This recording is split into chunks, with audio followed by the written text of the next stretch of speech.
Morning, everybody. This is Josiana. Welcome to operating system. And the aspect of operating system we'll be looking at is CPU schedule. But before we go on, I just want us to enjoy a little part of the music before we continue. To talk, to know the simple things that has to do with CPU scheduling. When we say scheduling, we are going to talk about with respect to operating system, how scheduling is done. Right. So I'll pause the music right now so that we can continue.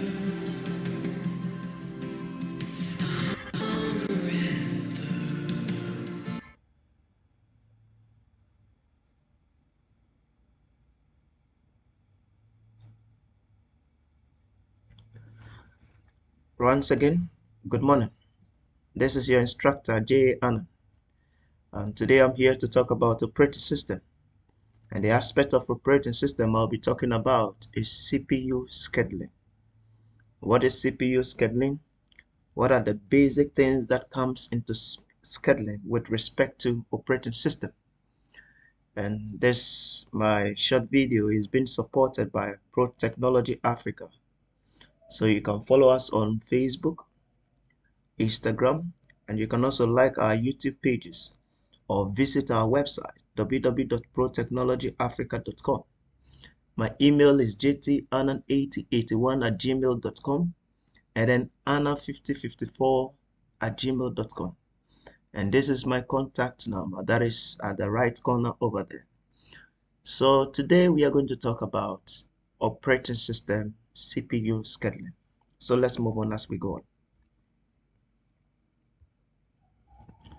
Now, I want us to look at the meaning of scheduling. When we say scheduling, what does it mean? Because for you to understand a particular topic, you need to get the basics right. And when the basics are correct, you'll be able to understand the topic very well.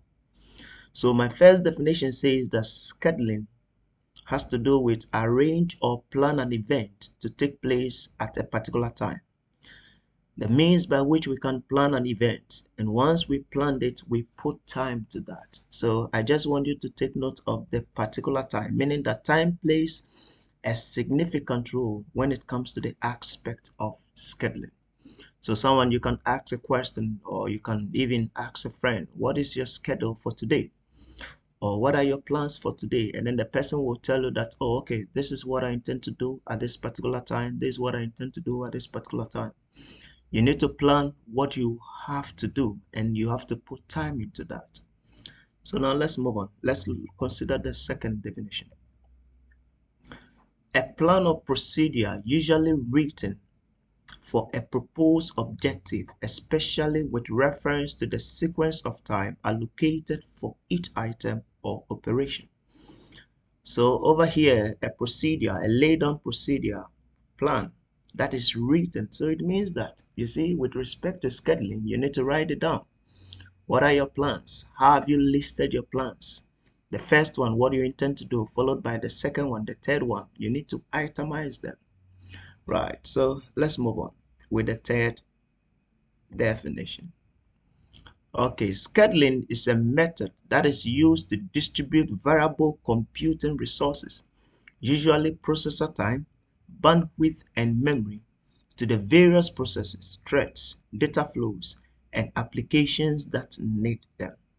So this definition is quite very technical with respect to computing, or the world of computing, or with respect to the computer world. Yeah, that is how I can explain that, meaning that you need to plan and know the various resources that needs to be given so that your plan or your computer can run very fast. And then I also brought these images over there to give us a better understanding of what we intend to do. So we have this idle man over there who is looking at, who looks like someone who is thinking, like reasoning and trying to put his thoughts together. And we also have the second image over here of how the plan is being done. So you can see that now that he has taken collective information as to what he intends to do, he is putting them in plan. And then the third information gives us a task that has been accomplished. So the first one has been marked correct to the last one, meaning that the activities that was listed down has been carried out successfully. So these would give us a better understanding of the word scheduling. Right, so now let's move on to our main thing. So CPU scheduling, the basic concept. CPU scheduling is the basis of multi-program operating system. Multi-program operating system. When we say multi-program, what does that mean?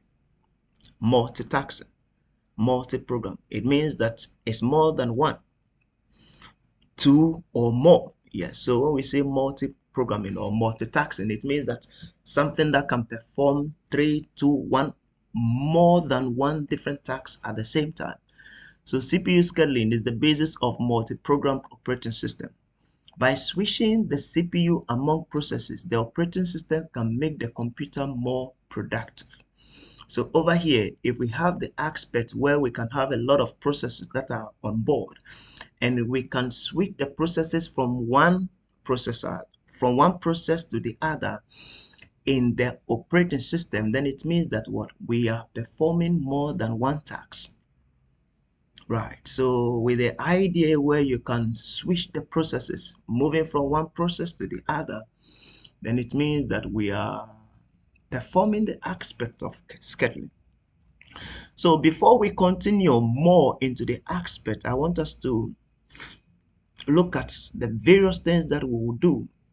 We'll introduce the concept of operating system scheduling and the various scheduling algorithms. So it means that we are not limited to a particular scheduling algorithm, but we have different types of algorithms that comes into play, or different types of policies with respect to CPU scheduling. We'll talk about that. So let's move on.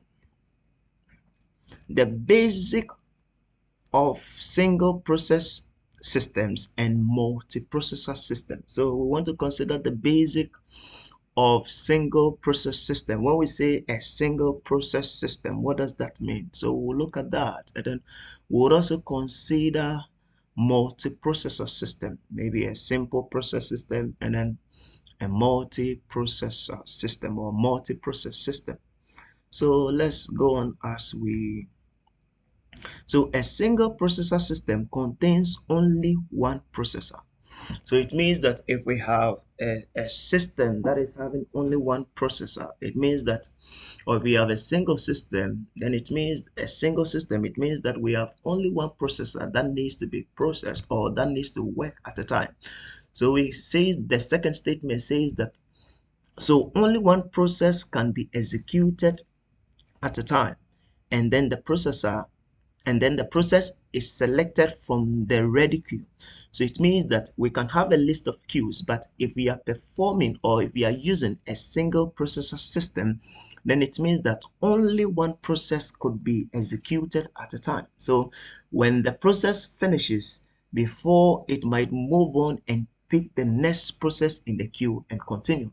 So it means that if one process will take, let's say, 30 seconds or 20 minutes to complete, it means that that 20 minutes has to be completed before any other process will come into the processor to execute.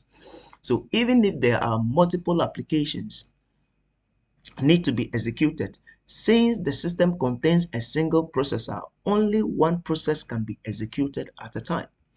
Right, so let's continue.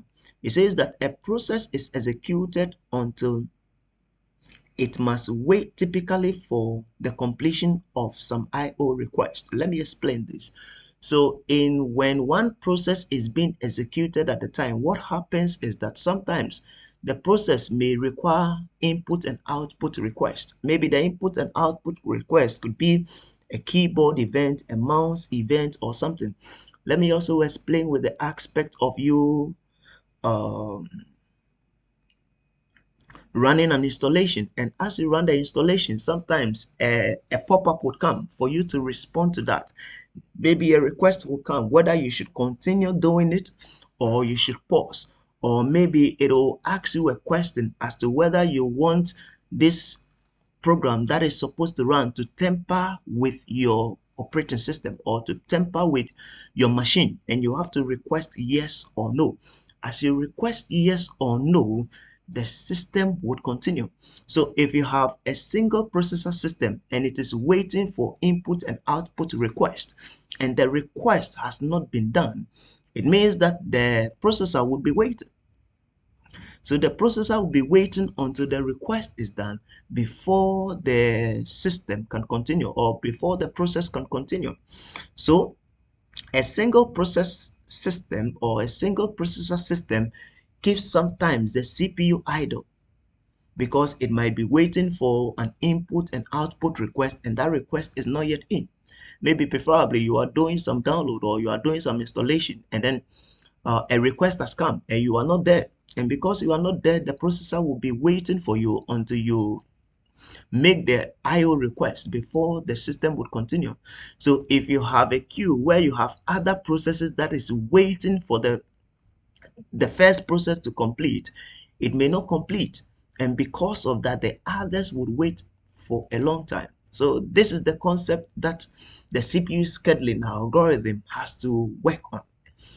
So over here, it says that in a single computer system, the CPU that just remains idle. That is what I've explained, that all this waiting time is wasted. And just look at the time over there that is folding its arms, meaning that it is waiting for a particular response to come on before they can continue. So this is the challenge with using a single process system or a single processor system. So let's go on. So let's look at the other aspect of multiprocessor system.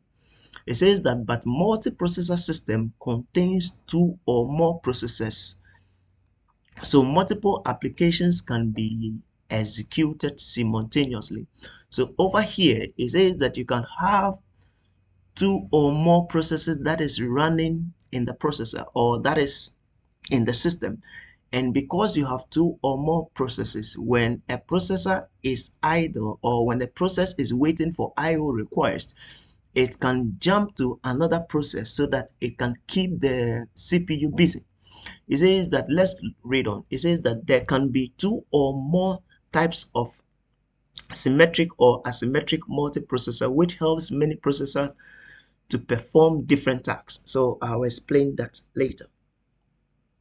The objective of multi-programming is to have some processes running at all times to maximize the CPU utilization. So it means that having a lot of processes on board, and then so that we can always and frequently keep the CPU busy, so that the CPU could be used effectively, so that the CPU could run at all times.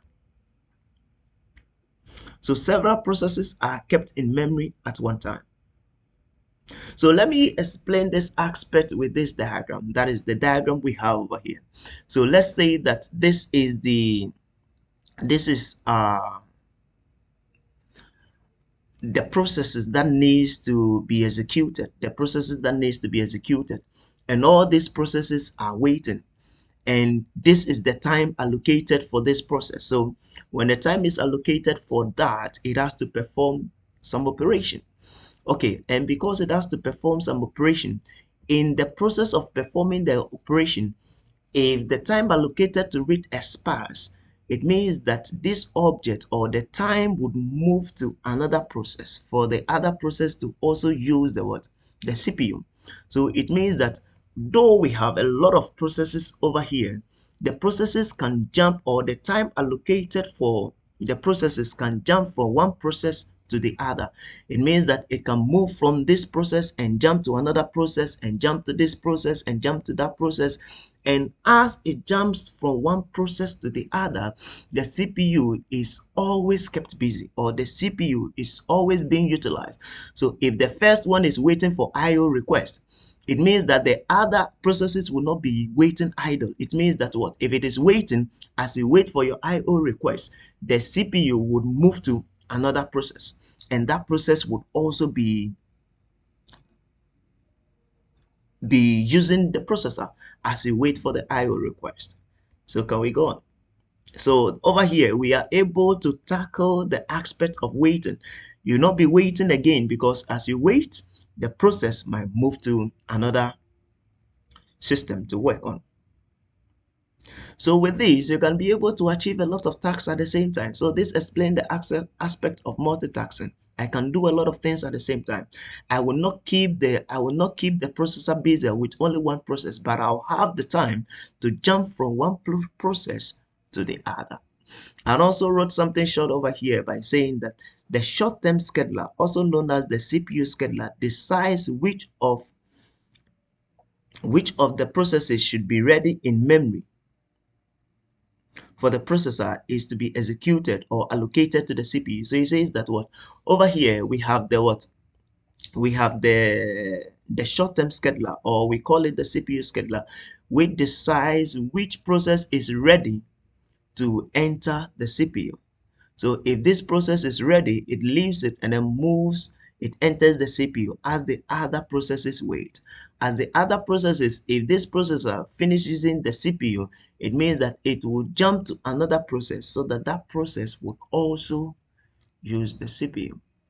I hope that is clear and we can move on.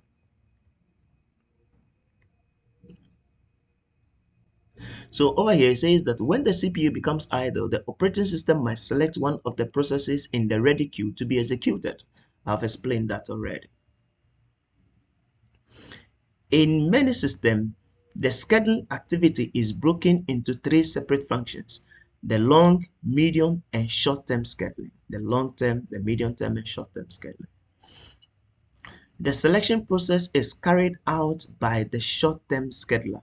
So over here, the CPU scheduler is responsible for the selection process. So it means that who will select the processor to enter the CPU so that they can use the what? They can utilize the CPU is being done by the what? By the short-term scheduler or the CPU scheduler.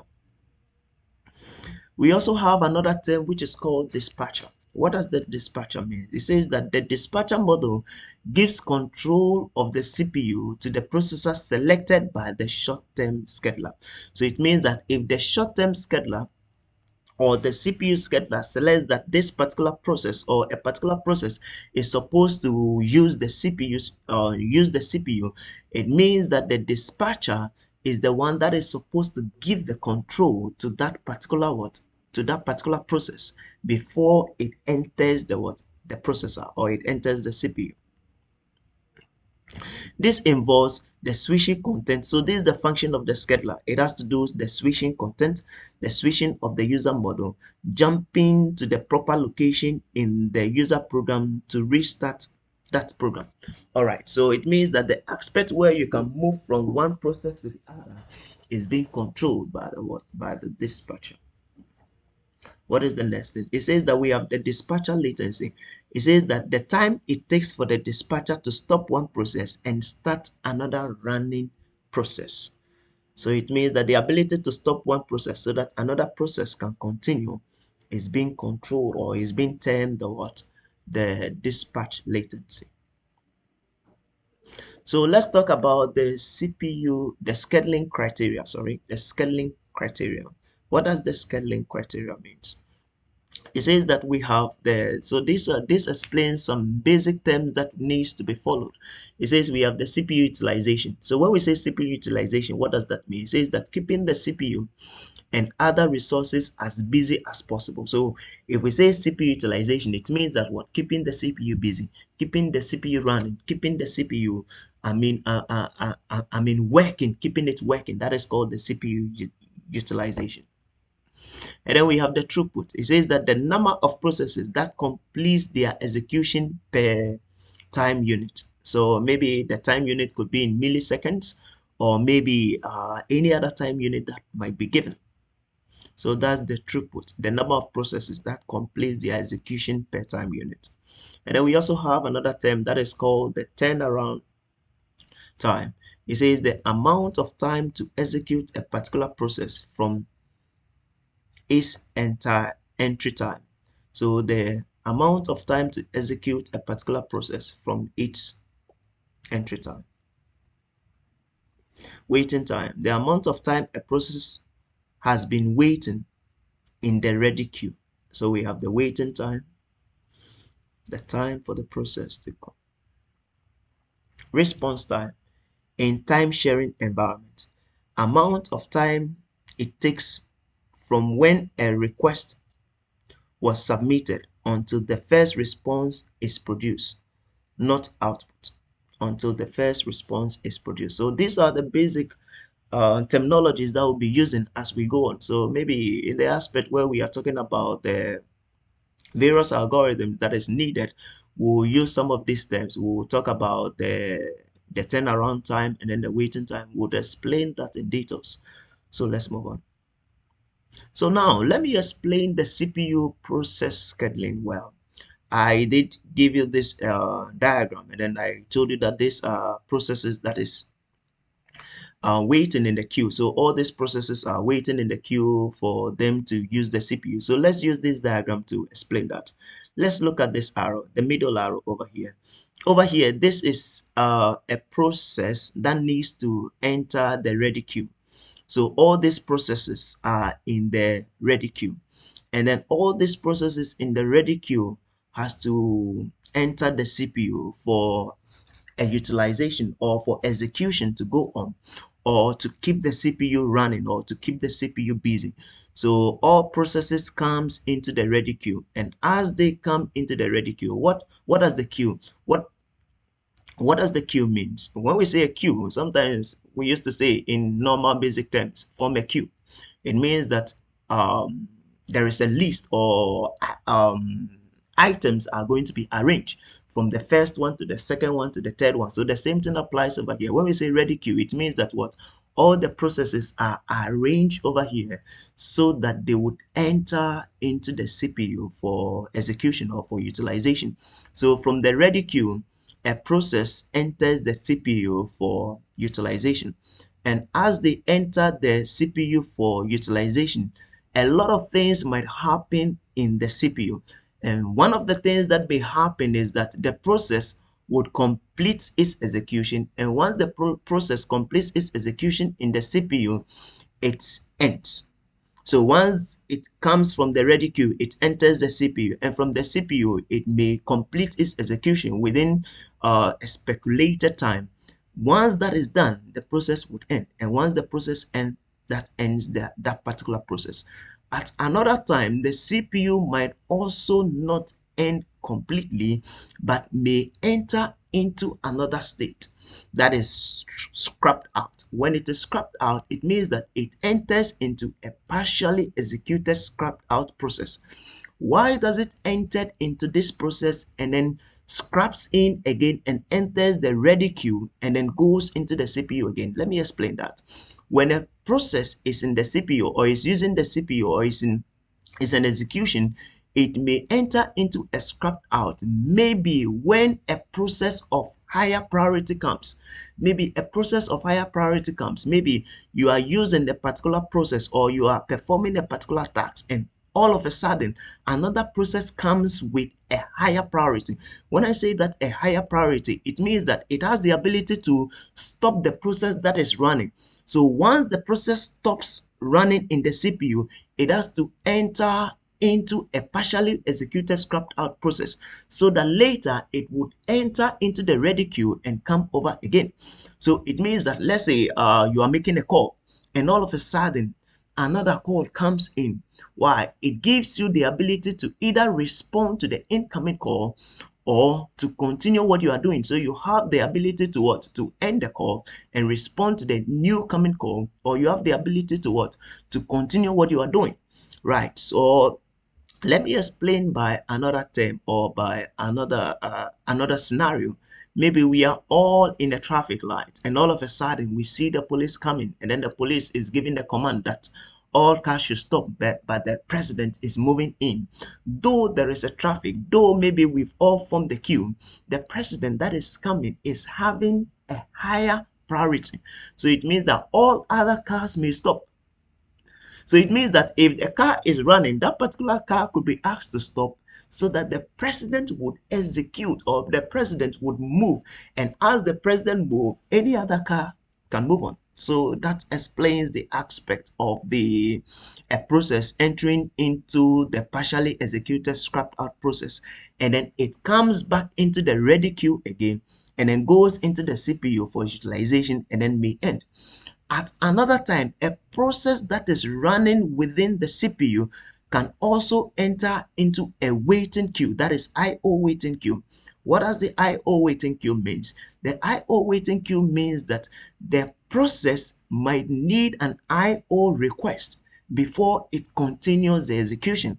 I did explain earlier that the IO request could be, let's say, a keyboard event, a mouse event, or something that may come in. So as it waits for the IO request to come in, it may push that particular process into the IO waiting queue so that other processes can also utilize the what? The CPU. Remember, the idea of the CPU processor scheduling is to make sure that what? The CPU would be used at all times, or to keep the CPU busy at all times, or to keep the system running at all times. So it means that as it enters the IO waiting queue, it might pick the IO response and then go back into the ready queue again and then continue and come to the CPU.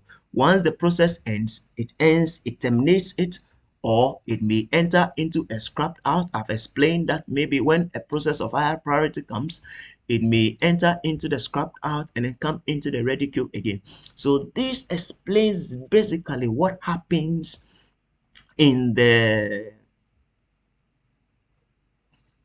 scheduling activity, or keeping more processes busy at all times, or keeping more processes in the ready queue, and then they move in at one end, move out into the partially executed, come into the ready queue again, or as in the CPU, it may end or may go into a waiting state to wait for an IO request before it continues.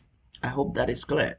If you have any questions or something, you can write it or send me a mail, and then we could go on with that.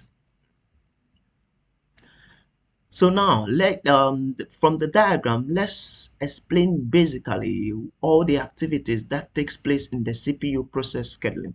So it says that the CPU scheduling decision may take place under the following four circumstances. The CPU scheduling decisions may take place under the four scheduling. It says when a processor switches from the running state to the waiting state, for example, as a result of an IO request or invocation of wait from a termination of one of the child processes. So it means that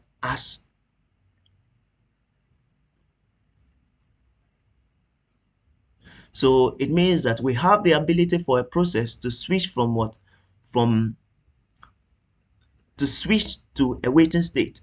This means that it is waiting for an IO response. We've explained that. And then the second one says that when a process switches from a running state to a ready state, for example, when an interrupt occurs, is the one I explained by saying that when a process of higher authority comes, it interacts the process that is running, and once it interacts the running process, that process would enter into a partially executed state, and then that particular process could go on. And then the third one says that when a process switches from the waiting state to a ready state. So as it finishes the waiting, it may enter back into the ready state. After receiving the IO response, it can go back into the ready state again. And then the fourth one says that when a process terminates, that is when we say a process terminates, it means that that process has completed its task and it leaves the CPU. So that explains the diagram. That gives a brief summary of the diagram that we talked about earlier. So now let's look at the types of scheduling. The types of scheduling. So we have the non-preemptive scheduling. And then over here with non-preemptive scheduling, it says that once CPU has been allocated to a process, the process keeps the CPU until the process exits, and then the process switches to waiting state. So when we say non-preemptive, it means that the CPU or the process that is in the running state or in the CPU cannot be distracted. It means that you cannot disturb that particular process. The only means by which the process can be interrupted is when the process finishes or when the process exits. It means that it has completed its tasks and then it moves on. Or when the process switches to a waiting state either by a higher process priority coming, or maybe it is waiting for an IO request. So with non-preemptive scheduling, it means that the process cannot be distracted. The process cannot be intersected. The process cannot be interrupted as it is running in the CPU. You cannot disturb it. It's either the process ends successfully or the process would enter into a waiting state. So it means that the time that is allocated to that process has to be executed before everything would end. And then we also have another aspect which is called the preemptive scheduling. It says that the process can be interrupted and must be released and must release the CPU. It means that the process could be interrupted. It means that as I use the CPU, a process of higher authority or higher priority would come. And as it comes, I have to just move to a waiting state. And as I move to the waiting state, that process with the higher priority would use the CPU. Yes, just like explaining with the issue of the traffic system, where we are all in traffic and then all of a sudden the president's car comes or a convoy is moving and then they give the alarm, police is giving alarm. I mean, everybody should stop, everybody should not move. The president is coming. We all allow the president to move before everybody goes.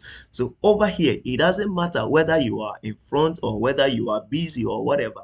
Once you hear the command, you have to stop whatever you are doing, or you have to stop your vehicle or your car so that the president will be allowed to pass. So these are the real issues of life. So there are situations in life where you could be interrupted. You might be busy doing something, but you could be interrupted. Maybe you are traveling and all of a sudden your boss called. Maybe your boss is having a higher priority.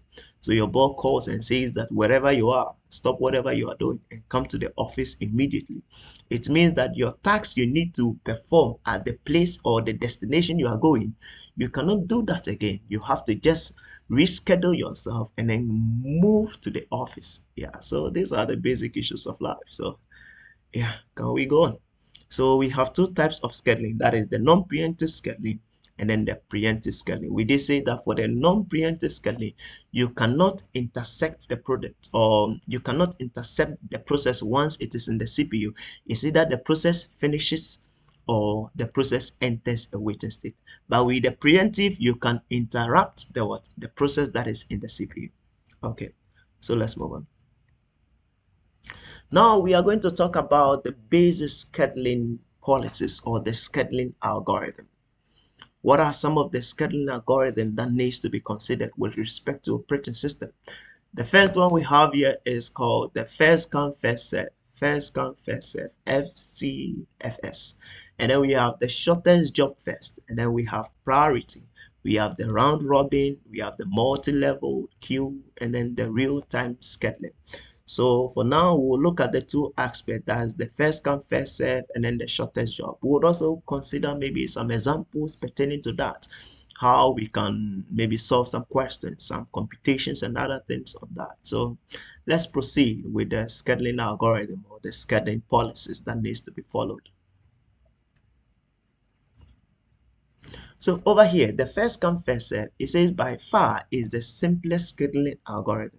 The process that requires the CPU first is allocated the CPU first. So it means that once I come in to use the CPU, because I have come first, I would be the first person to use the CPU. So that explains even the term first come, first serve. You were first to come, so you'll be the first to be served.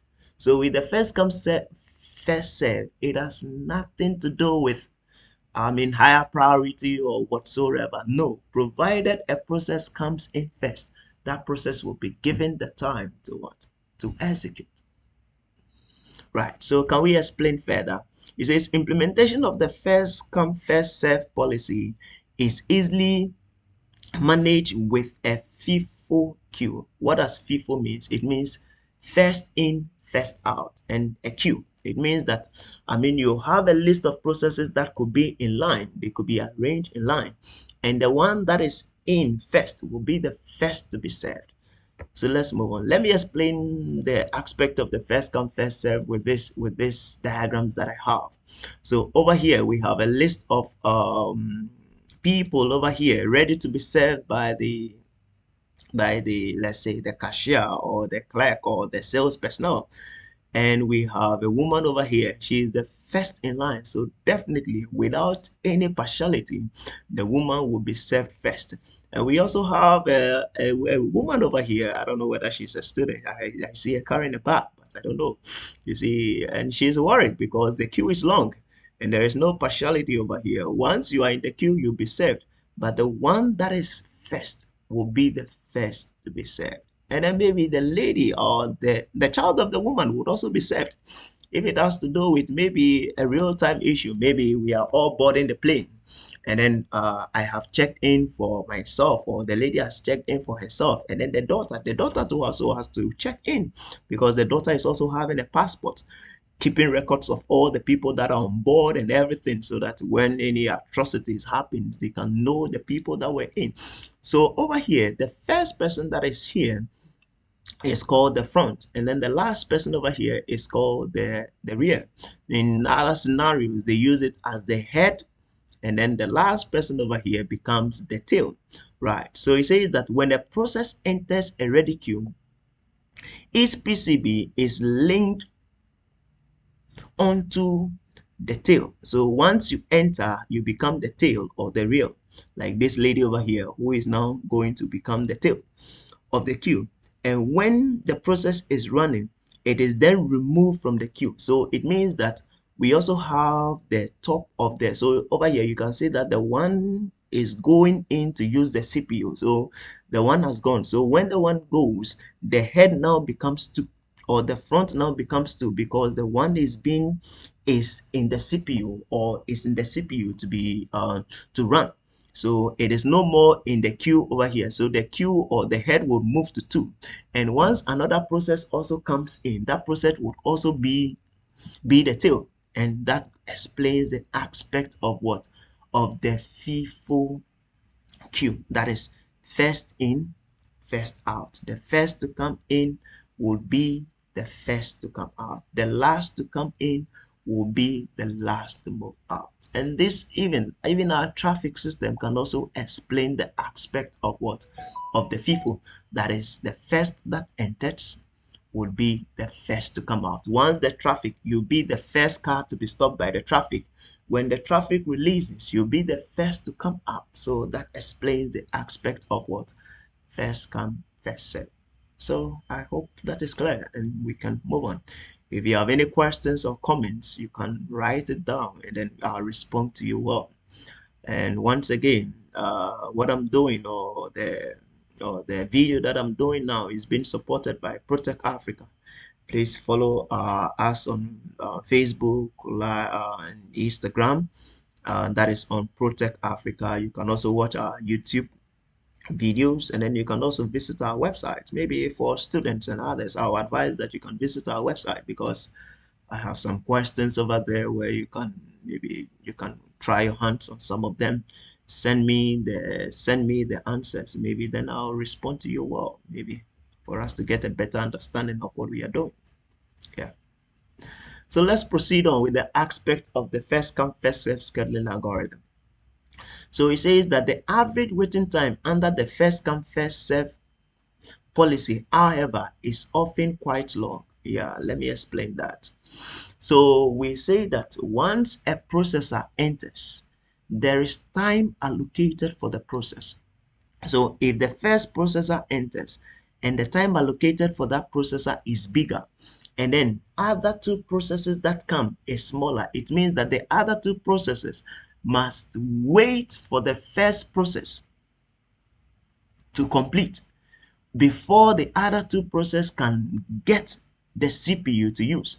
So because we said that there is no partiality over here, or there is no discrimination over here, once you enter and you have a bigger time to use the CPU, you go in. So these are some of the challenges of the first come first serve scheduling algorithm. A bigger process or a process enters, and that process that enters first is having let's say a longer time to use the CPU. Because it is having a longer time to use the CPU, it will be given, and no issue would be considered with the other remaining processes that are there, because I mean it has to do with first come first serve. I came in first, so definitely I have to use the CPU. And once that is done, it becomes a challenge. So over here we have process one that has a burst time, meaning we spoke about the burst time, where we said that what the time for that particular process to finish, and over here the burst time over here is milliseconds. So we can see that for process one it is allocated a burst time of 25. Process 2 is allocated a burst time of 4 milliseconds. Process 3 is having a burst time of 4 milliseconds. Now let's take it into consideration. Consider the following set of processes that arrived at time zero. So it means that the arrival time for all these processes is zero. It means that we all arrive at the same time. So it means that how would the algorithm be done? Now, because we all arrive at the same time, it is now going to consider the names over here, P1, P2, P3, because they all arrived at the same time. If P1, P2 came before P1, then it means that it is going to consider what?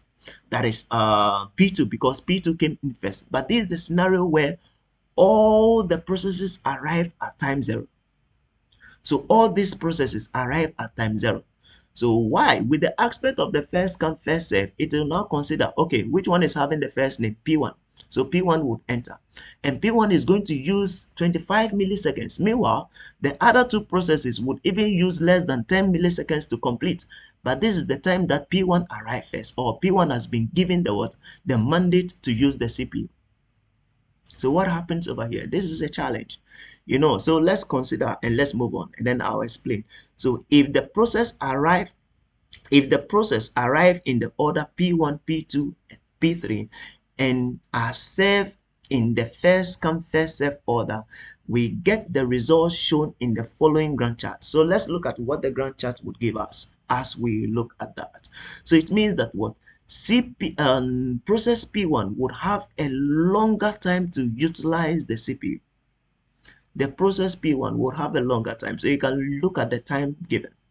Let's say from time zero, because all arrived at time zero, but we are using the aspect of P1, 25. So P1 would take 25 time, and then after the 25 time, or after the 25 milliseconds has been used, it will now consider P2, because the P2 is the next in line. P2 is having 4 milliseconds, and P2 will take it from the 25 milliseconds to extra 4 milliseconds. That will give us what? 29. And then P3 would take it from 29 to another 4 milliseconds. That would end at what? 33. So it means that at time 33 milliseconds, all the three processes might have completed. So now let's look at it. The waiting time for P1 was 0 milliseconds. So it means that at time 0 milliseconds, all the processes arrived and the CPU was free. So the first one that enters was what? Was P1. So the P1 got the CPU at time what? 0. At time 0. So at time 0, it used the CPU till 25. And then the process 2 continued from 25 to 29. And then the process 3 continued from 29 to 23. To 33, sorry. Now, let's look at this. The waiting time for P1 was 0 milliseconds. The waiting time for P2 was 25 milliseconds. The waiting time for P3 was 29 milliseconds. So it means that at 0 milliseconds, P1 was having the CPU. At 25 milliseconds, P1 has completed and P2 has now taken over. And at 29 milliseconds, P3 also took over. So now let's calculate the average waiting time.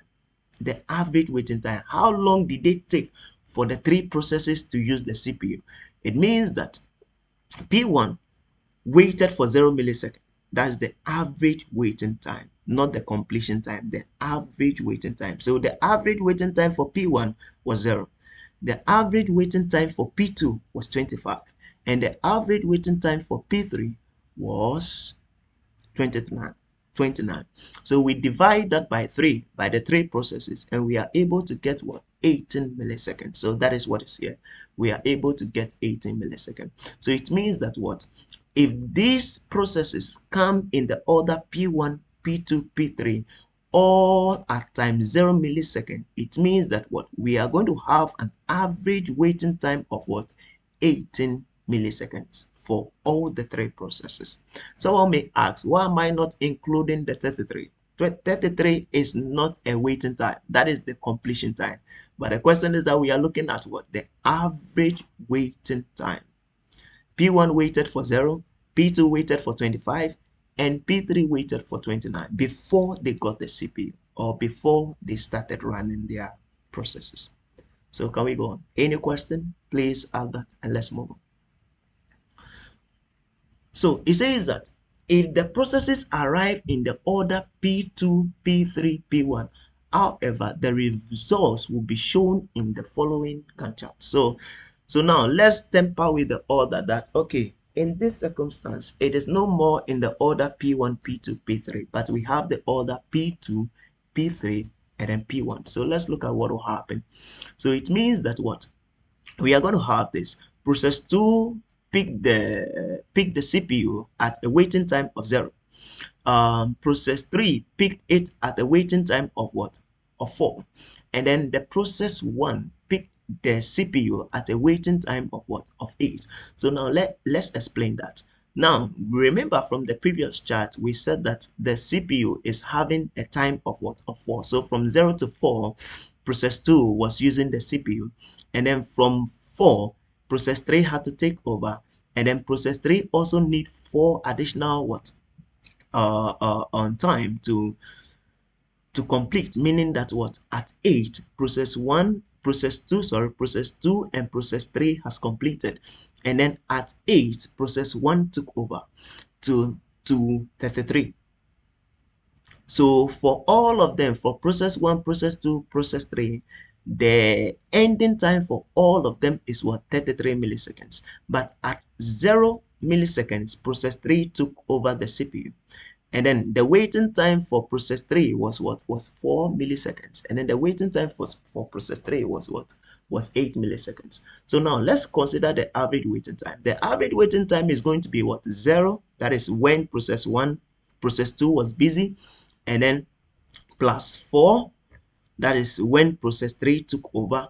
And then 8, that is when process 1 took over, divided by 3, and that is going to give us what? 12 divided by 3, and that's going to give us 4 milliseconds. So it means that what? Considering the first order we had in the order P1, P2, P3, I mean the average waiting time was what? Was 18. But considering this time, the new order, which is P2, P3, P1, the average waiting time is what? Is 4 milliseconds. It says that this reduction is quite substantial. Yes, that is true. Consider 18 to what? To 4 milliseconds, which is quite, I mean, of a 14 more milliseconds different. So thus, the average waiting time under the first come first serve policy is generally not minimal and may substantially vary if the process CPU burst time vary greatly. So when there is a change in the arrangement, it is drastically going to affect the what? And that is the time for all the 3 processes to what? To complete or to finish running in the what? In the CPU, which is also very, very important. So over here with the aspect of first come first serve, I mean order is taken into consideration. It's either you might use a longer time or you must use a shorter time, and depending on the order, first come first serve. Remember, I come in first, I get the CPU, I take it first, and then I use it. Once I finish, I give it to the next person, and then I move out of the CPU. So that explains that. Any question, you can write it down there. So over here it says that the first come first serve algorithm is that particularly troublesome for time sharing systems where it is important that each user get a share of the CPU at regular interval. So over here, the first come first serve would be of a problem if we are going to have a time sharing mechanism for all the processes. Maybe this process continues for a particular time, it goes into a waiting state, and then another process take over. It is going to be a problem if we are using the first come first serve scheduling algorithm or the first come first serve policy. It will be of a problem. It says that it can be disastrous to allow one process to keep the CPU for an extended period of time. Yeah, it can be disastrous because I only want to come in at a shorter time. That's P1 and P2. But meanwhile, we got P1 who was using the CPU for a number of time, and it will be of a problem. Like the first scenario we gave, that is when the process comes in the order P1, P2, and P3. Remember, the average waiting time was also affected. But when the order was quite good, the average waiting time was what? Was minimal. So this is the aspect of the first come first serve. There is always a problem in the order in which the process enter the ready queue. And from the ready queue, they enter into the into the CPU for for utilization or for running. And once they enter over there, is either the process terminates, the process would go into a partially executed state. That is when a process of higher or priority comes, or maybe the process could be waiting for an IO request. So let's move on. So let's look at example 2 using the first come first serve scheduling algorithm. We've seen one example, that is where we have three processes and then the order in which they came. So now let's look at this example where we have considered the set of 5 processes whose arrival time and burst time are given below. So let's look at the arrival time and the burst time for for the for the 5 processes. So we have the process ID is given as P1, P2, P3, P4, P5, and then we have the various arrival time. That is, arrival time was 4 for P1, arrival time was 6 for P2, arrival time was 0 for P3, arrival time was 4 for P4, was 6, sorry, for P4, and then the arrival time for process 5 was 5.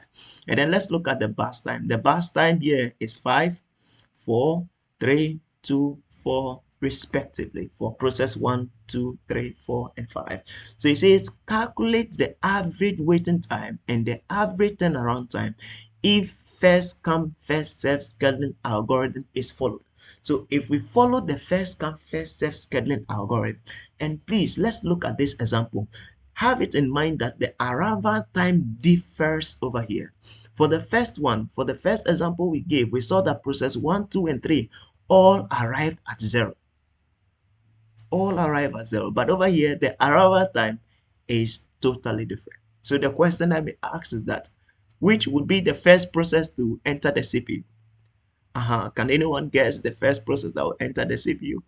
Uh, okay, right. So let's count. It's going to be 0 because the arrival time for process 3 is what? Is 0. So it means process 3 would be the first process to start. Okay, so now let's look at the Gantt chart and how the Gantt chart will look like. So now let's solve our problem. So now, yes, we said that process 3 would be the first to enter the CPU for utilization or to be running. So because the process 3 arrived at 0.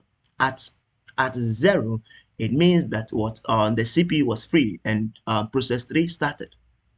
Okay, so what is the burst time for process 3? Process 3 has a burst time of what? Of 3. So it means that from 0 to 3, process 3 was using the what? The CPU. Or the CPU was busy running process 3. Now, so from process 3, where do we go on? It goes on. So what will be the next process to continue? Looking at the arrival time. Now, process 3 was the first to enter because its arrival time was 0.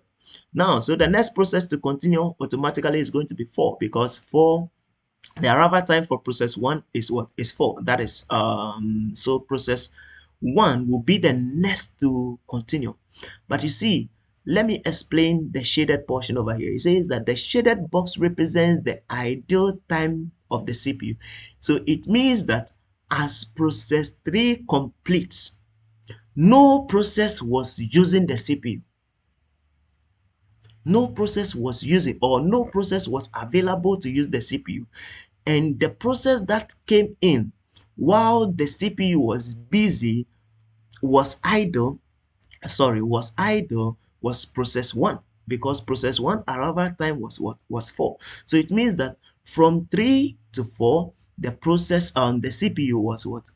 Was free, was less busy. That is how come we have the shaded region over here. So at 4 interval, or at 4 milliseconds, that was when process 1 arrived, and then the process 1 started is what? Started using the CPU. I hope that is clear. So it means that at the interval of 3 and 4, the CPU was busy and no process was inside, or no process was utilizing it. All right. So now let's move on. So now process 1 has taken over, and then the burst time for process 1 is what? Is 5. So it means that from 4 we have 5 more, and then it comes to 9. So at 9 interval, process 1 would complete its execution and will leave the what? Will leave the CPU, meaning that the CPU will be free. But you see, in the process, as in the aspect when process 1 was busy, other processes came in, because process 5 here came in at what? At 5. So it means that at the time process 5 came in, the CPU was busy with what? Process 1.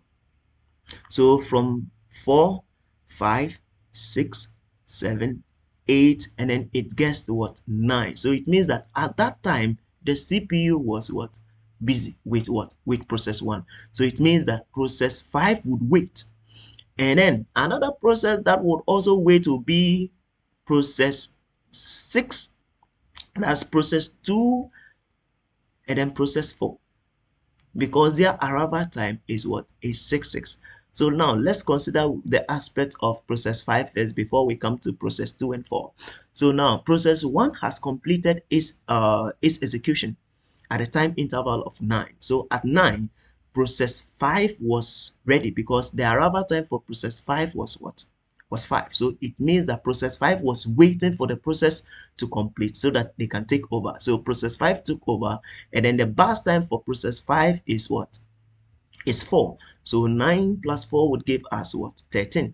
So at time 13, process 5 has completed, and at that time we have process 2 and process 4, which was ready, because their arrival time was what? 6 respectively. That is for process 2 and process 4. So it means that as process 5 was busy, 2 more processes came in at the same time. So it means that what? We have what? 6. So which would be giving the CPU for utilization. Now that they are 6, we now consider, okay, P1, P2. So it means that process 2 would enter, because it is having the name what? On 2. In the order what? In the numerical order. From 1 we move to 2. From 2 we move to 3. From 3 we move to 4. So it means that though they all came at the interval of 6, process 2 would be given the chance to what? To use the CPU. So process 2 took over from 13, and that is also having a burst time of what? Of 4. So 13 plus 4 will give us 17, and 17, process 4 took over from started using the CPU from 17 plus 4 more to give us what? 19. So this is how it is done. Process 3 started at 0, and at the time of 3 there was no process available. At process 4, or at the time interval of 4, process 1 was ready, and then process 1 took over to 9, and at 9 process 5 took over, and at 13 process 2 took over, and at 17 process 4 took over. So now let's find the average waiting time. So now how do we find the average waiting time and then the turnaround time? So let's look at this formula. It says that the turnaround time is equal to completion time minus arrival time. Completion time minus arrival time. So now let's look at it. Let's look at, let's say, process 1. What was the completion time? The completion time for process 3 was 3. And what was the arrival time of process 3? the arrival time was 0. So the arrival time was 0, and then the completion time was what? Was 3. So 3 minus 0 would give us 0. Okay, so now let's move on. But I'll give you a table on that, or we have a table on that. So now, so the turnaround time is equal to what?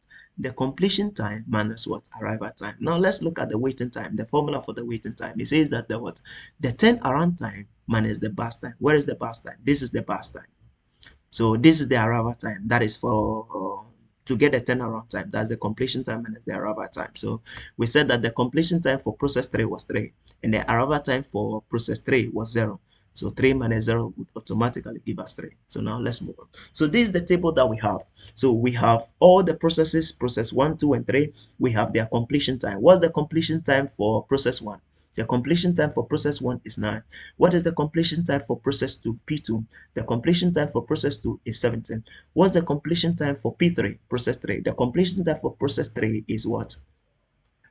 Is 3. Now let's come to P4. The completion time for P4 is 19. That is over here. And then the completion time for process 5, P5, is 13. Now let's calculate the turnaround time. What's the turnaround time? We say that the completion time minus the arrival time. So what's the completion time for process 1? P1 was 9. And what was the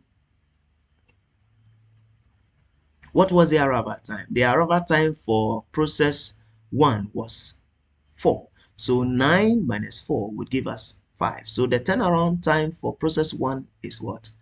Is 5. Now let's come to process 2. Process 2 is having a completion time of 17 and then an arrival time of 6. So 17 minus 6 will give us 11, and the same thing applies to all of them. I did explain that of the process 3 because that was the simplest.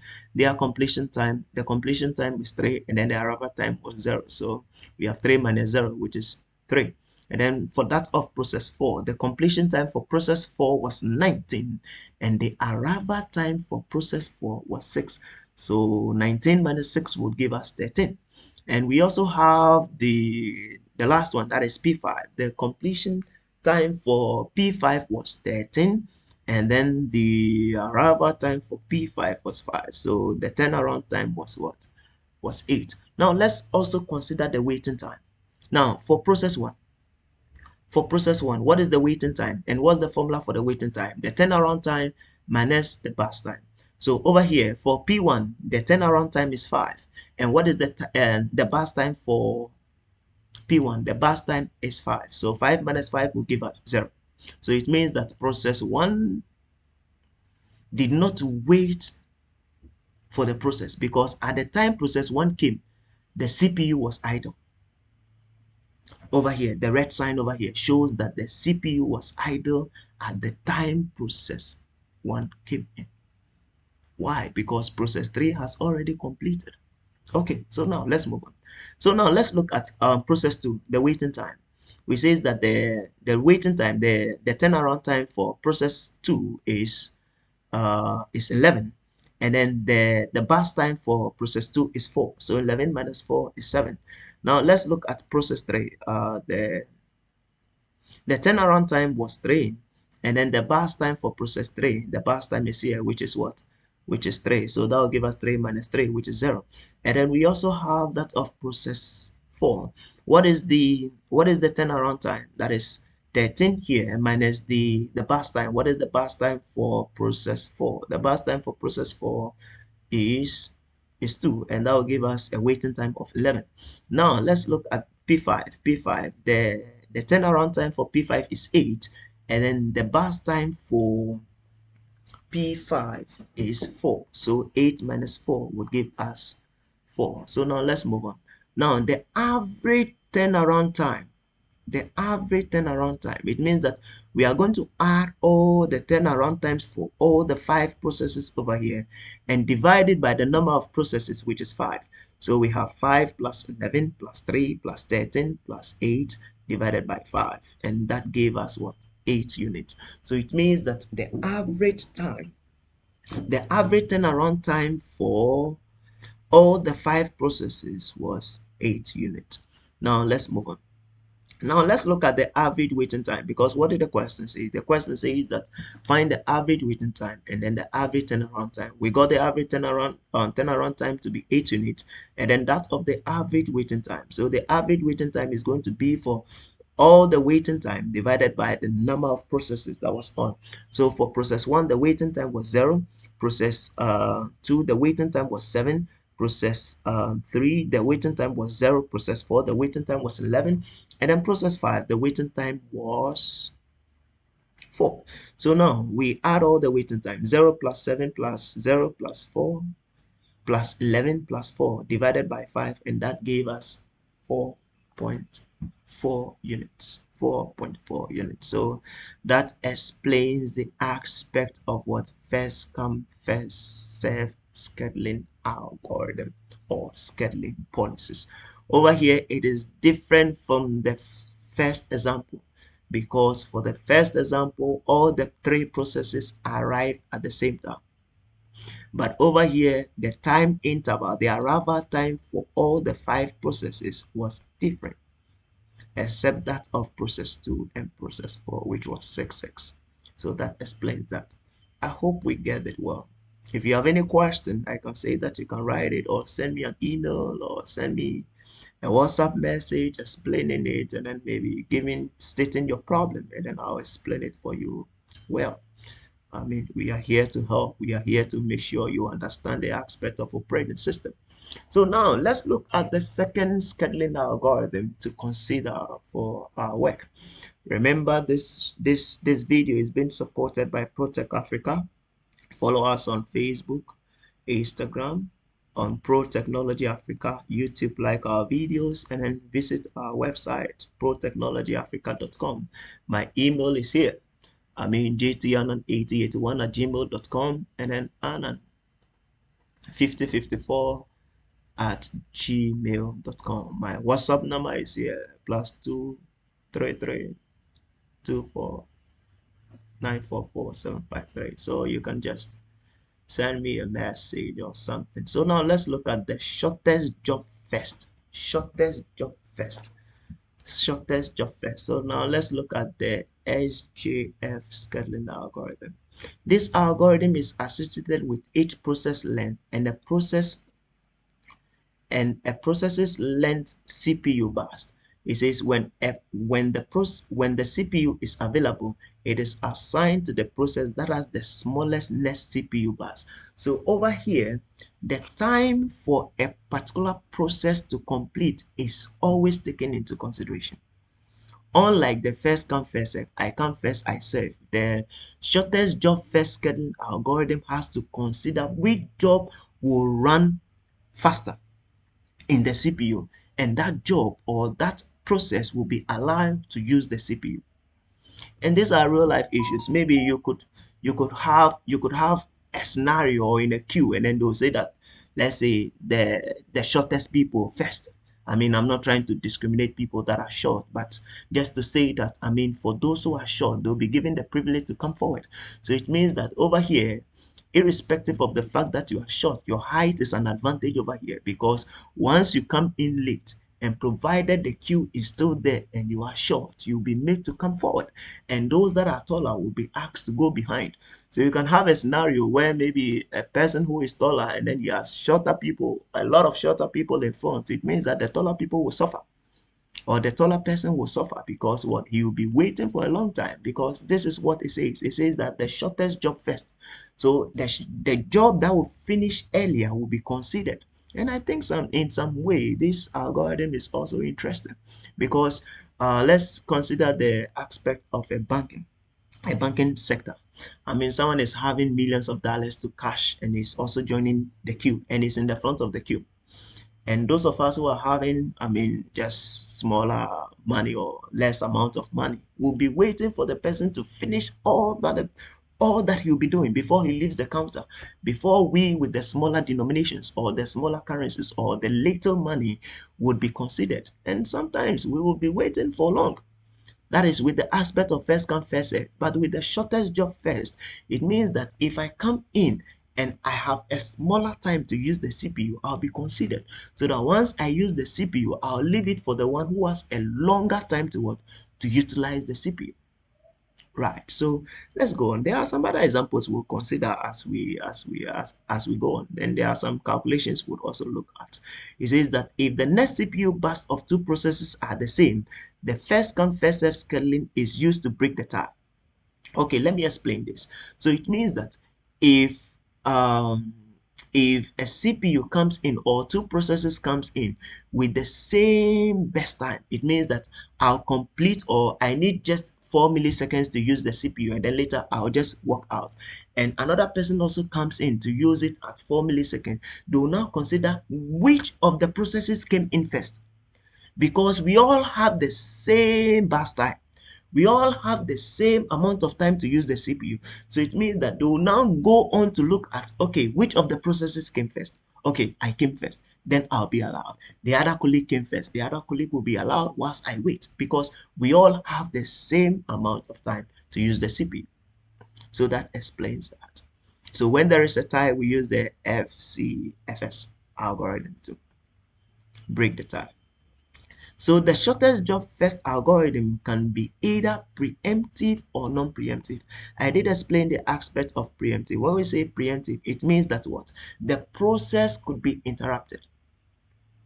The process could be interrupted, and as the process interrupts, it goes into a waiting state. So it means that I may be using the process at some time, but another process would come in which is also having a shorter time than the time I am doing. So it means that I have to go into a waiting state so that I make room for that process with the what? With the smallest amount of time to use the CPU. And as they use the CPU, when the time elapses for them, then I may be considered to come. That explains the aspect of preemptive, the ability for a process to be interrupted because a process with a higher priority has been considered. And how would we consider a process with a higher priority? With the aspect of the shortest job first, it means that the process that would come in with a smallest amount of time, that process would come in. And then I would be asked to go into a waiting state. And then we also have the non-preemptive. The non-preemptive means that what? The process cannot be interrupted.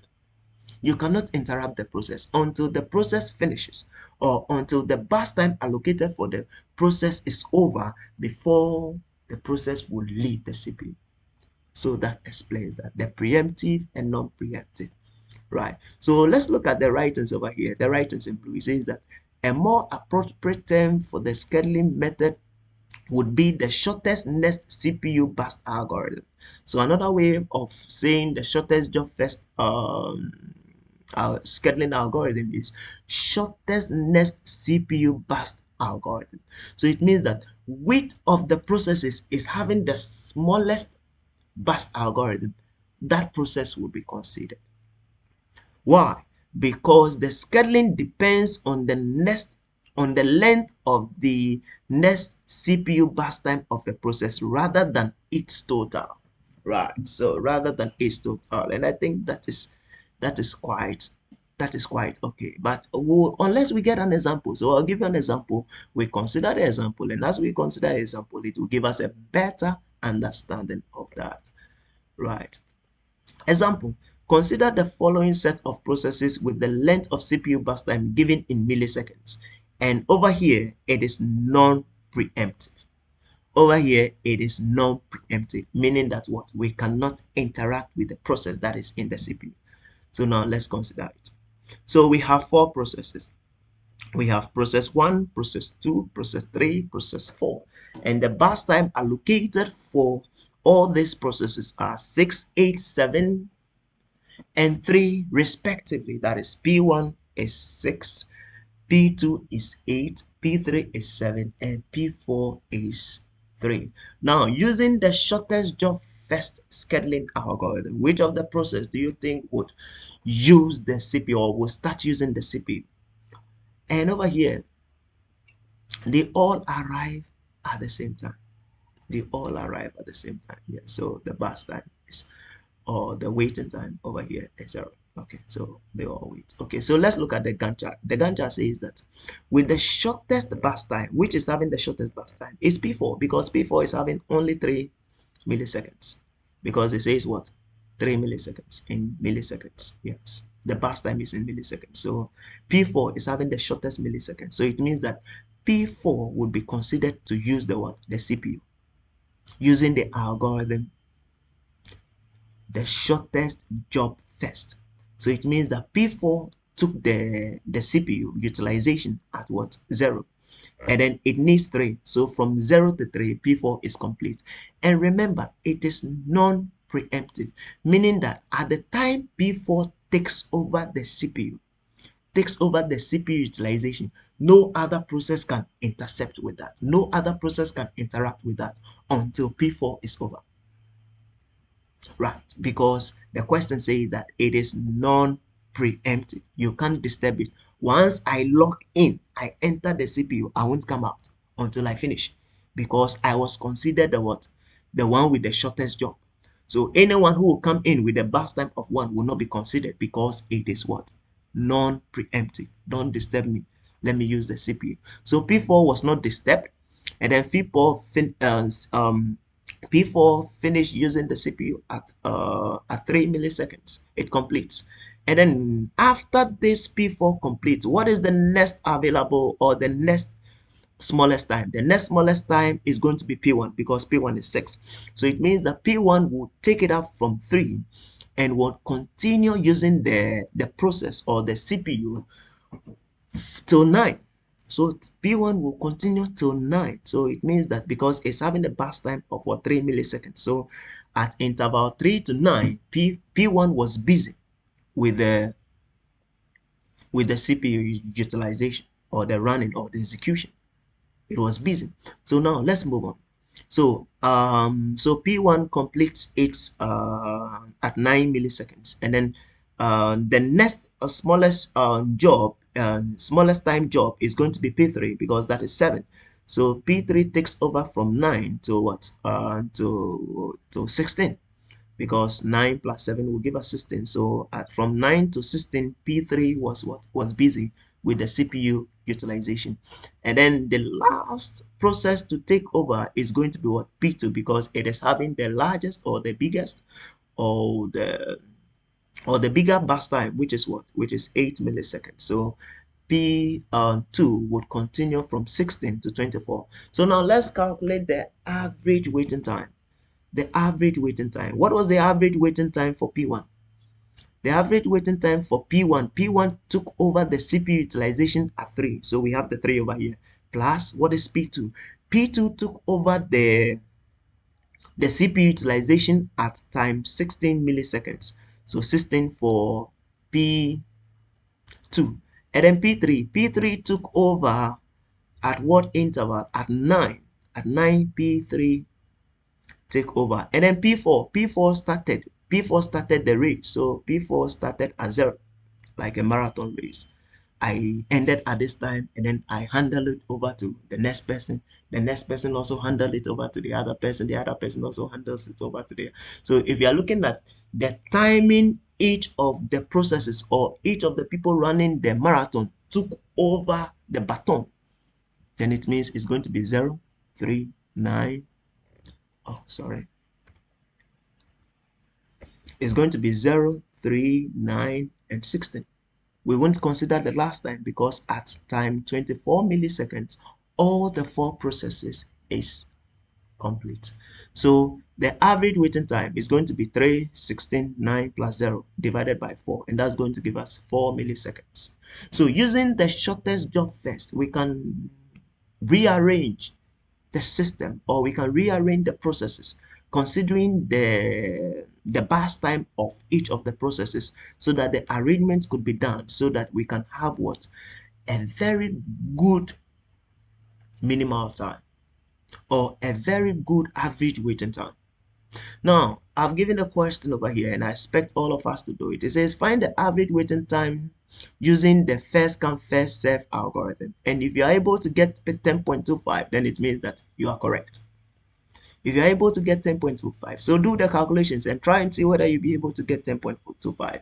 If you get 10.25, I mean, send me a message and tell me that you got it. If you didn't get it, to send me a message and tell me that you couldn't get it, so that I would have a better chance to explain that to you, or we'll do it collectively. We'll do it together and everything will go well. And once you get it to, you can hit your chest and say that, wow, that's good.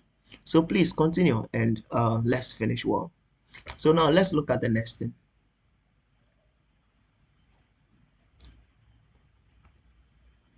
Now we are going to consider another example using the shortest job first scheduling algorithm policy. Example 2. Consider the following 4 processes with the length of their CPU burst time given in milliseconds, and the process arrived at a ready queue in the time shown below. So we have process 1, process 2, process 3, process 4. And then let's check the arrival time. The arrival time for each one of them was 0, 1, 2, and 3. Okay, and then let's look at the burst time. Remember, we are using the aspect of what the shortest job first. And this time we are not using non-preemptive, we are using preemptive, meaning that if we are using preemptive, it means that what? A process using the CPU can be interrupted. Yes, because it is preemptive. It means that what? We can interrupt the process that is using the CPU, unlike the non-preemptive, where none of the processes was interrupted. But with the aspect of the preemptive, it can be interrupted. All right, so now let's go on. So we have the burst time for each of them that is given below, and then we have the average time. So which of the processes would be allowed to use the CPU? So now let's explain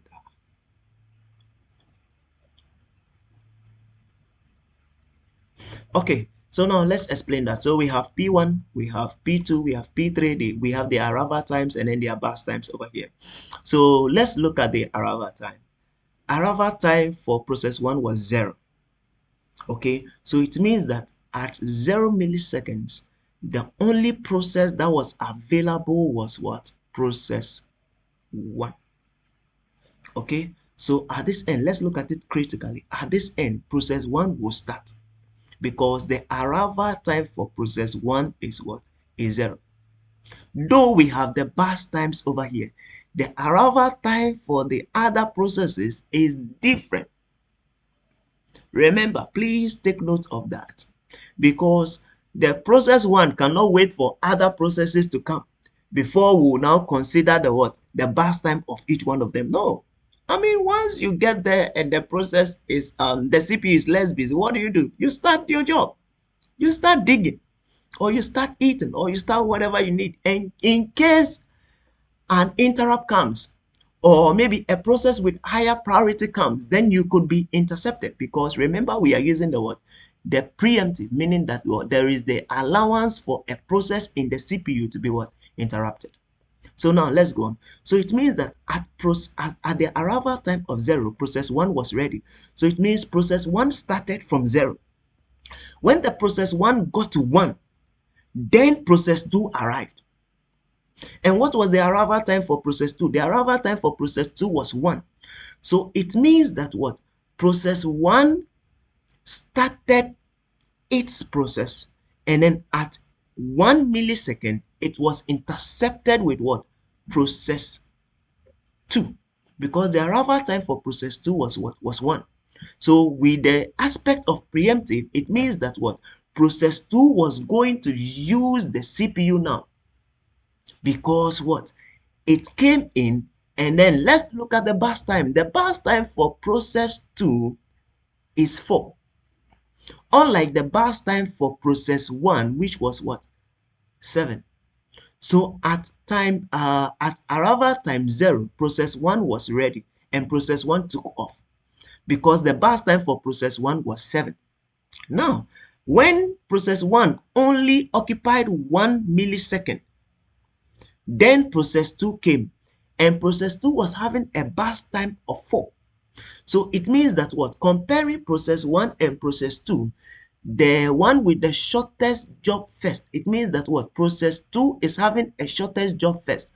So it means that process 2 would intercept the CPU, so that process 1 will go into a waiting state. Why? Because a process with a higher priority has intercepted. Okay, so now process 2 is having a burst time of 4. So now I intentionally divided all these things, all the events, into each of the milliseconds. So we have 0 to 25 milliseconds. So at process 0 to 1, process 1 was using the CPU. And then at process 1, it was intercepted with process 2, because at that time the arrival time for process 2 was what? Was 1. And the burst time for process 2 was what? 4. So process 2 was able to use the burst time till it gets to what? 5. Now, as it gets to 5, let's look at the arrival time. As it gets to 5, I'll explain that as we go on. So process 2 took over from 1. And then at 2 milliseconds, process 3 arrived, because the arrival time for process 3 is what? Is 2. Now, because process 3 has come, we are now going to compare the burst time of process 2 and process 3. Now, what is the burst time for process 2? The burst time for process 2 is 4, and the burst time for process 3 is 9. So it means that what? Process 2 still has what? A lower burst time, meaning that it has a smaller burst time comparing process 2 with process 3, because process 3 has arrived at what? 2 milliseconds, and comparing their burst time, process 2 is still small. So it means that process 2 would continue till 5, and at 5, when process 2 has completed, process 3, which was waiting, process 3 was waiting because it was having a burst time of 9, so it has to wait for process 2 to complete. Right? I hope you are getting it. We have to wait for process 2 to complete, because the process 2 was having the lower burst time. So process 3 took over, because that was the burst time that was ready then. Now, at time interval, so over here, process 3 is supposed to take over when process 2 completes. But at time interval of 3, process 4 has also arrived. Are we getting it? Process 4 has arrived. So it means that at time interval 1, process 2 took over, and process 2 was having a burst time of 4. So process 2 used 1 millisecond, 2 millisecond, 3 millisecond, and then 4 millisecond. Now, after it has finished the 4 milliseconds, let's look at the arrival time of the other processes. It means that at time 2, arrival time of 2, process 3 was ready, and arrival time of 3, process 4 was also ready. But now let's consider the burst time of each one of them. The burst time for process 2 was 4, and the burst time for process 3 was 9. Sorry. So it means that though process 3 was ready, process 3 could not take over from process 2, because process 2 was still having a lower burst time compared to what? To the 9. And now at arrival time 3, which was here, process 4 was also ready. So now when process 2 completes, which will be the next process to take over? We now have to consider process 3 and process 4, and consider the one with the smallest burst time so that they can take over. So it means that at this point, when process 2 took over, process 2 used 1 millisecond before process 3 came in. Now, and before process 3 came in, process 2 was still using it. Why? Because it was having the lowest burst time. And now at P3, that is at 3 millisecond, process 4 has arrived, and process 4 was having a burst time of 5. So now when comparing the burst time of 5 with the remaining burst time left for process 2 to finish, remember, you get to know that automatically process 2 would have what? A smaller time to finish, because it has used what? 2 already, and it is left with what? with 3 to complete. So process 2 would be allowed to what? To complete. So now let's consider now at this time at 5 milliseconds, which of the processes are available? Process 2 has arrived at 2. Process 3 has also arrived at what? At 3, meaning that the two processes were all waiting for the what? For the CPU. Now, which of these processes, two processes, will be allowed to use the CPU? Now we are going to consider what? The shortest job first, meaning that what? Process 4 will be allowed to enter and use the CPU. Why? Because comparing process 3 and process 4, process 3 is having a bigger burst time and process 4 is having a smaller burst time. So it means that process 4 will be allowed to what? To continue using the CPU. So now process 4 continues using the CPU. Why? Because it is having what? A burst time of what? It is having a burst time of what? Of 4. So it means that process 4 will continue. And what is the burst time? The burst time for process 4 is 5. So 4 plus 5 will give us what? 10. So at 10 millisecond, what do we have? At 10 millisecond, we have what? Process 4 completing, process 2 completing, and then process 1 is also waiting. So now what would be the original time of process 1? Because process 1 started the process and it was intercepted at what? At time P1. So it means that what? The burst time of process 1 will no longer be 7, but the burst time of process 1 will be what? Will be 6. Why? Because what? It has used what? 1 millisecond already, and it is left with what? 6 milliseconds to what? To complete its process.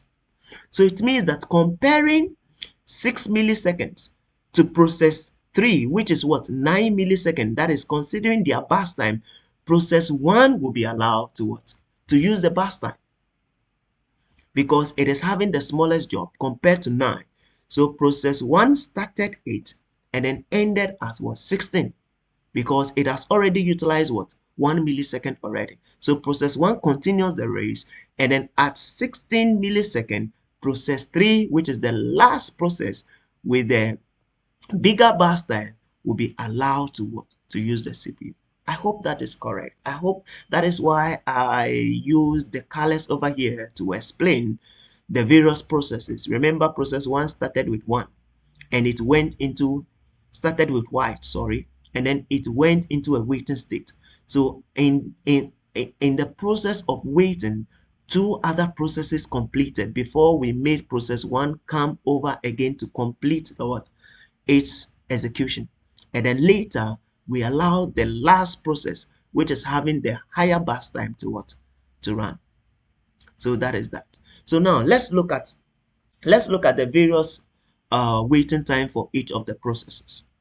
So we have the various waiting time for each of the processes, and let's see how we can calculate the various waiting time. So over here it says that the waiting time for P1 over here is 10. And then let's look at it with this formula. Waiting time is equal to what? The total waiting time minus number of milliseconds executed minus arrival time. And then we also have the what? That is the waiting time. So this is the formula. Waiting time is equal to total waiting time minus number of milliseconds process executed minus arrival time. So let's look at it. What's the total waiting time for P1? Over here, we got to know that the total waiting time over here was what? Was 10. Now, let's look at the number of milliseconds, the number of millisecond process executed. So from 0 to what? To P1.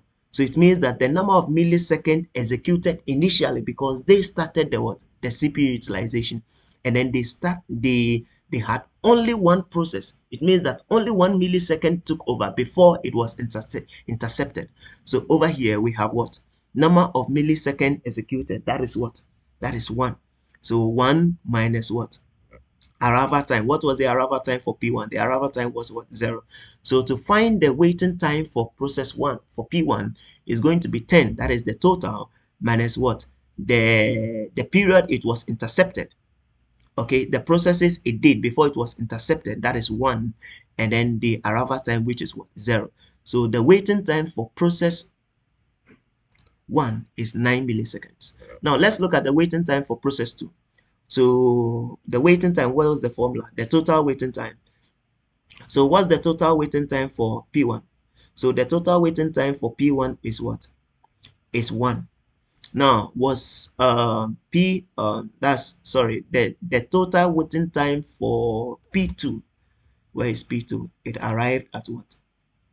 At 1. Okay, so it means that the waiting time started from what? From 1. So the total waiting time, it was not intercepted at anywhere, so it means that we have what? We have 1. And then so it started at 1, that is the total waiting time. And then we didn't get any number of milliseconds what is process executed, so that is 0. It means that at process at P2 there was no interception, there was no process executed before any interception came in, there was nothing of that. So it means that we have what? We have 0. And then we also have what? We also have 1, which is the what? The arrival time. What's the arrival time for P2? P2 is 1. So it means that it waited for 1. That's the total waiting time. There was no interception. That is milliseconds process.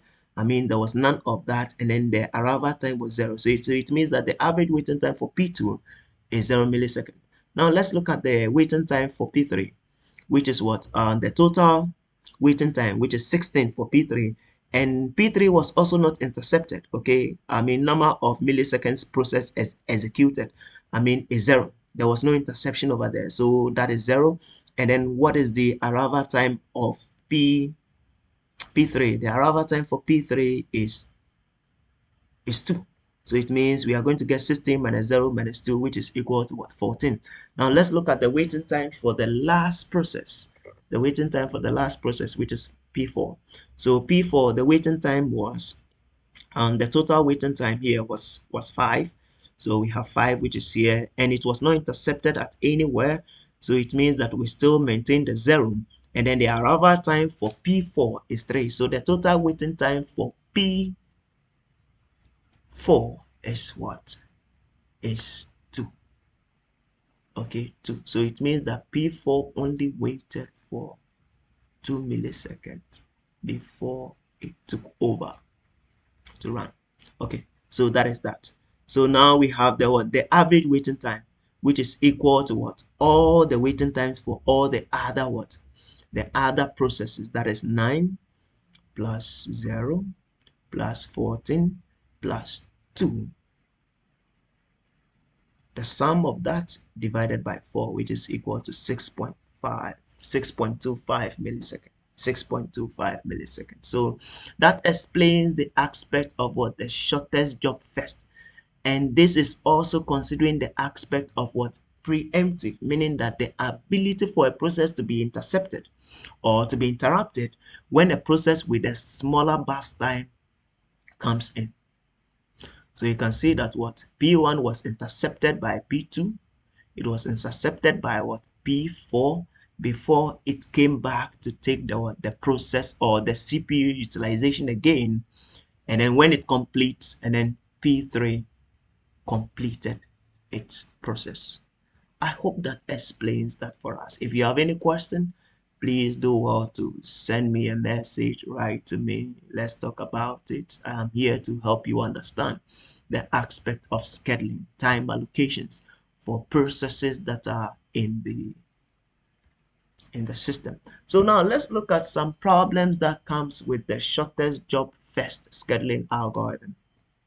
The problem with the shortest job first scheduling algorithm says that the real difficulty with the SJF algorithm is knowing the length of the next CPU request. Knowing the length of the next CPU request. Although the SJF algorithm is optimal, meaning that it will help you to reach optimization early, as in reduce the waiting time or the average waiting time, it cannot be implemented at the level of short-term CPU scheduling. Okay, right. So that explains that. And then there is no way to know the length of the next CPU burst. Yes, you might not know the next CPU bus, and that might be another thing, right? And then one approach by which we can rectify this error is to try to approximate the SJF scheduling.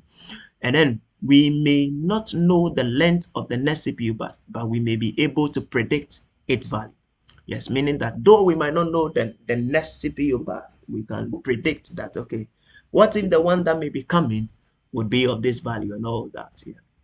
We expect that the next CPU bus time would be similar in length to the previous one. Okay, so that explains the aspect of the shortest job first scheduling algorithm. So how many algorithms have we looked at so far, or have we explained into detail so far? We have explained the first come first serve scheduling algorithm, and then we have also explained the shortest job first scheduling algorithm. And I hope that this explanation of the two, considering the examples we have done, will give us a better understanding about this aspect of scheduling. And I would create another video where I'll explain the other scheduling algorithms for us. But for now, this is what I have, and I hope that you have learned something. I hope that you have been enlightened on the topic of scheduling.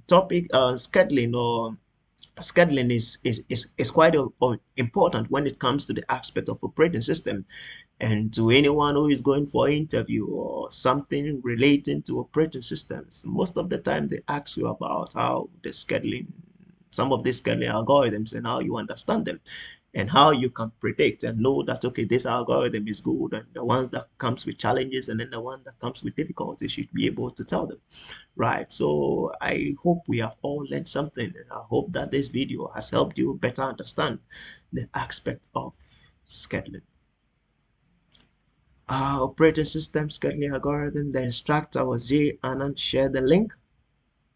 And thanks very much for watching. For more questions for examination, visit the website. Yes, I've also created the website, and then that is the www.protechnologyafrica.com, and I've set some questions over there. You can go there and then download some of these questions. Example for some of my students at a university, I mean, once you share this, go back to the link or visit the website and solve some of the computational problems that are there, especially with the aspect of the first come first serve scheduling algorithm, and then the shortest job first scheduling algorithm, how to calculate the average waiting time, and then the bus time, and then the turnaround time, and all that. Practice on that, and I hope it will go well to bless you and to help you out. Thanks very much for watching, and God bless you all. In case you have any problem or any other thing, you can share the link for me, and then we can all enjoy. So thanks very much. Enjoy the music as you can, and God bless you all. Stay blessed, keep safe. Thanks very much. Enjoy the music.